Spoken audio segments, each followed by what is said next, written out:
La science-fiction, en fait, elle s'est toujours, comme c'est une littérature qui est née avec la révolution industrielle au XIXe siècle, donc avec en fait l'explosion des très grandes villes en Europe, et donc elle s'est intéressée en fait au développement des villes, à l'espace urbain. Et elle va notamment tenter de mettre en scène la difficulté de vivre, par exemple, ou de survivre dans des environnements extrêmes. La science-fiction nous projette donc ce que nous pourrions vivre si ces villes, par exemple, étaient détruites dans un futur proche ou lointain, plutôt proche, par exemple, si on a des aléas climatiques.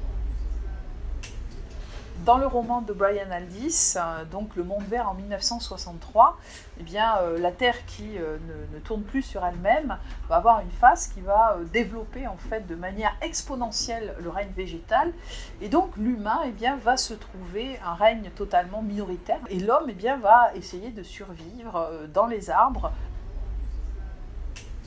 Donc là se pose l'idée, si vous voulez, que est-ce qu'on peut, dans un monde sur une Terre devenue totalement hostile, est-ce qu'on peut avoir un habitat? Eh bien non, c'est ce que nous répond la science-fiction. Et elle va donc envisager que non seulement il y a une régression sociale, puisqu'on revient à la tribu, mais en plus, donc autre étape, eh bien, on revient en fait au nomadisme, parce que c'est la condition donc de la survie.